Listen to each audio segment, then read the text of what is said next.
Bapa di surga, dalam nama Tuhan Yesus, malam hari ini kembali kami sangat-sangat bersyukur atas waktu yang Tuhan karuniakan bagi yang kami. Doain. Sebabnya Tuhan, sebelum kami lebih jauh lagi mendengar firman Tuhan, bahkan kami akan yang khotbah anak lanang firman Tuhan, Jeremy. Tuhan Roh Kudus. Ya, marah. Ambil alih acara siaran ini, dan Tuhan di Tuhan Yesus mengucap syukur, haleluya, amin.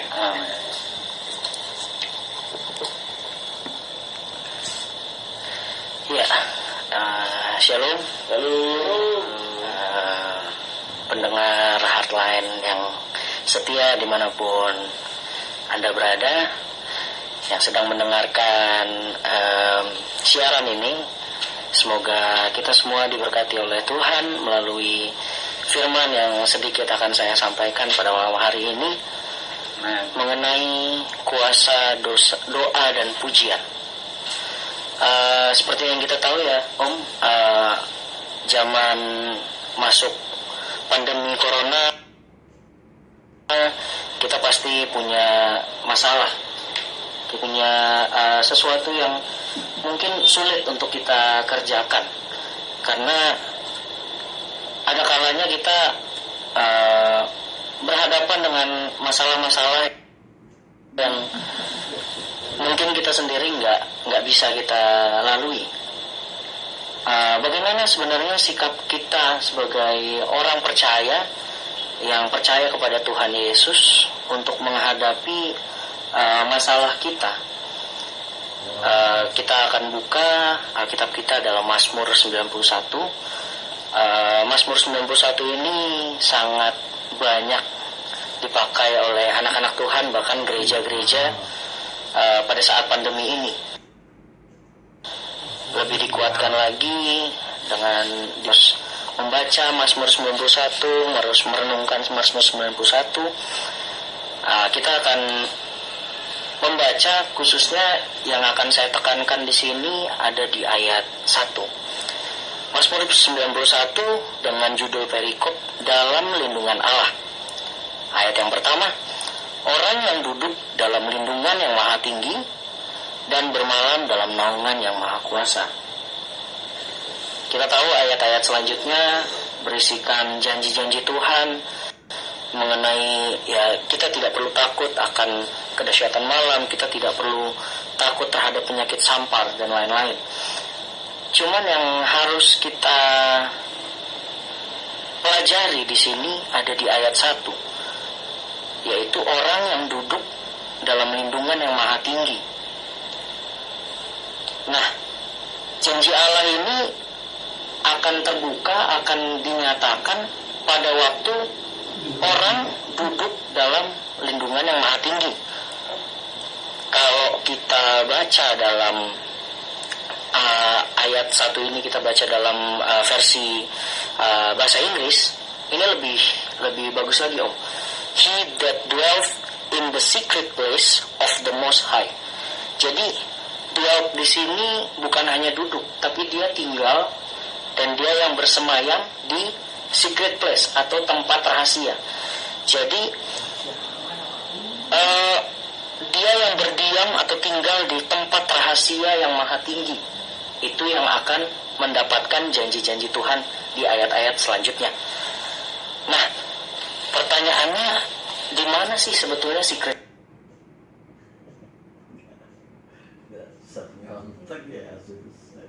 place itu? Di mana tempat rahasianya yang ke-6?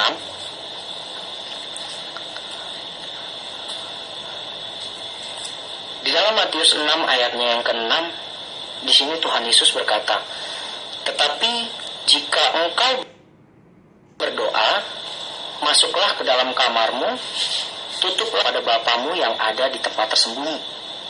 Maka Bapamu yang melihat yang tersembunyi akan membalasnya kepadamu." Nah, di sini Tuhan Yesus berkata, berdoalah kepada Bapamu yang ada di tempat tersembunyi. Ini secret place-nya sebenarnya. Jadi tempat rahasia Allah yang maha tinggi itu di mana? Di saat kita duduk diam, kita berdoa. Nah, yang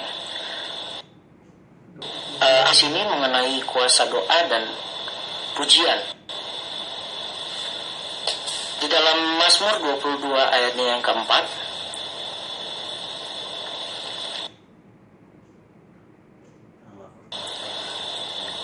Mazmur 22 ayatnya yang keempat, Daud berkata, padahal engkaulah yang kudus, yang bersemayam di atas puji-pujian orang Israel. Nah, Tuhan atau Allah hadir dan bertahta di atas pujian umatnya.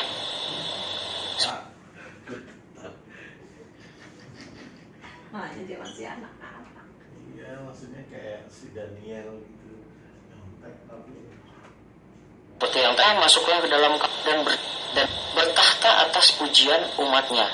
Ketika kita memuji, ketika kita menyembah, mungkin saat kita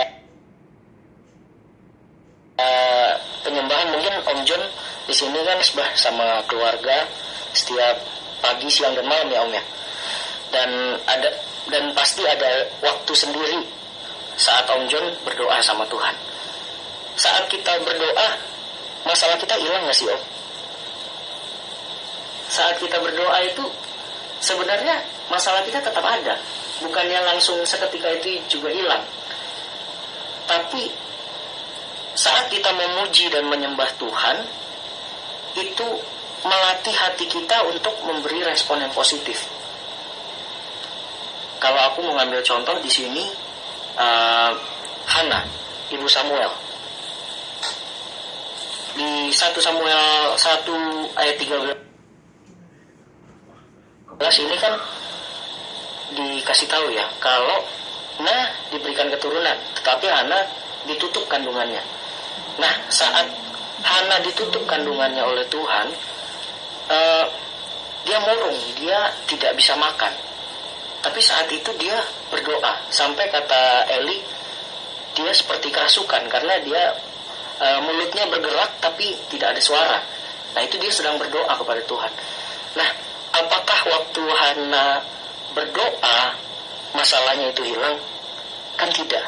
Tapi kuasa dari doa itu, setelah dia berdoa, Hana akhirnya bisa tenang dan dia bisa makan dengan mukanya berseri. Coba kita baca ya di 1 Samuel 1 ayatnya yang ke 20.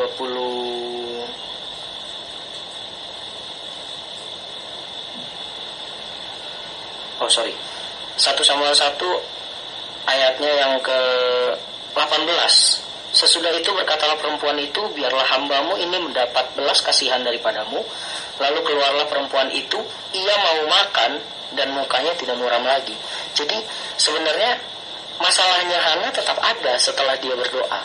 Tetapi saat dia berdoa, saat dia sedang dalam secret place itu, sedang dalam tempat rahasia Allah yang maha tinggi itu, dia mendapatkan respon yang positif. Dia jadi bisa makan lagi dan mukanya berseri, tidak muram lagi. Itulah Allah bisa hadir di dalam pujian penyembahan kita, di dalam doa kita. Lalu yang kedua, pujian dan penyembahan dan juga doa itu memberi kebebasan. Di Kisah Para Rasul 16 ayatnya yang ke-26, di sini kalau kita baca ya dari ayat-ayat sebelumnya, Paulus ini lagi ada di Filipi dan ada seorang perempuan yang punya roh tenung. Dia mengikuti Paulus, lalu sampai akhirnya Paulus nggak tahan sama gangguan itu. Lalu Paulus bilang, demi nama Yesus Kristus aku menyuruh engkau keluar dari perempuan ini. Seketika itu juga keluar roh itu. Nah, setelah Paulus melakukan itu, dia dipenjara. Di dalam Kisah Para Rasul 16 ini, ayatnya yang ke-19 sampai seterusnya, Paulus dipenjara. Dan di dalam penjara itu Paulus masuk ke dalam secret place-nya Tuhan, masuk ke dalam tempat tersembunyinya Tuhan, dan dia berdoa, menyanyikan pujian kepada Allah. Akhirnya yang ke-25 di sini. Tetapi kira-kira tengah malam, Paulus dan Silas berdoa dan menyanyikan puji-pujian kepada Allah. Sama kayak kalau Om John, Om Frankie, terus kita mungkin tengah malam gak bisa tidur, kita berdoa, kita pujian penyembahan. Nah, di tengah malam Tuhan dia nggak melakukan Iya, cuman minor. knowledge. Ya, malam ini Paulus dan di sini ya, proses akhirnya Paulus terbebas. Penjara itu goyah dan terbuka semua pintu, terlepaslah belenggu mereka semua. Jadi yang mau aku tekankan di sini, pujian, penyembahan dan doa kita itu Allah hadir dan bertahta dalam pujian itu. Dan di saat kita memuji Tuhan, di saat kita berdoa kepada Tuhan di dalam secret place itu, tempat rahasia itu yang Tuhan sudah katakan, itu memberikan respon kita positif. Masalah mungkin gak hilang, masalah mungkin tetap ada, tetapi setelah kita berdoa, setelah kita intim dengan Tuhan, kita punya respon yang positif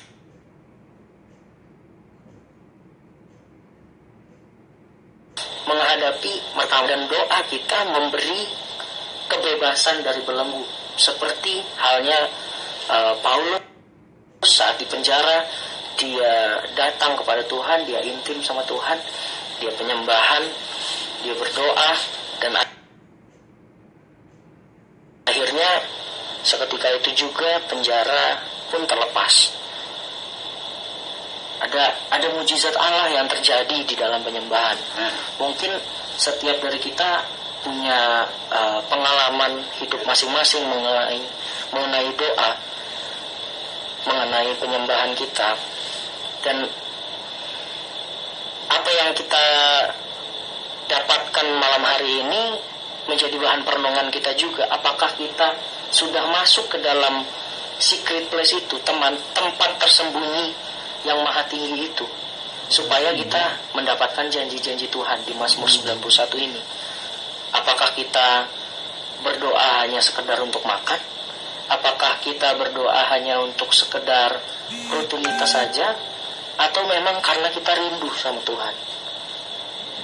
Karena kalau kita rindu sama Tuhan, harusnya secara otomatis, tanpa harus disuruh, tanpa harus ada dorongan dari siapapun, kita bisa masuk ke dalam tempat rahasia itu. Kita tutup pintu kamar kita berdoa, kita menyembah Tuhan.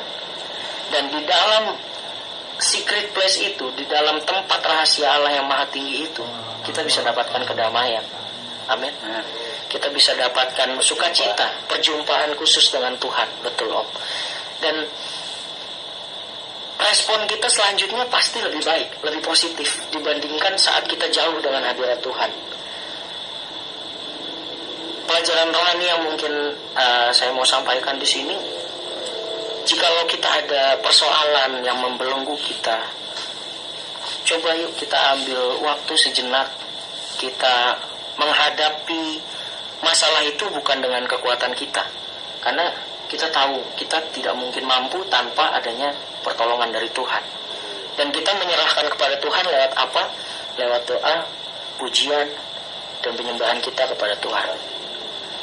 Sepertinya itu saja yang bisa saya sampaikan malam hari ini. Tuhan Yesus memberkati. Oke, puji Tuhan. Ya, katanya dikasih Tuhan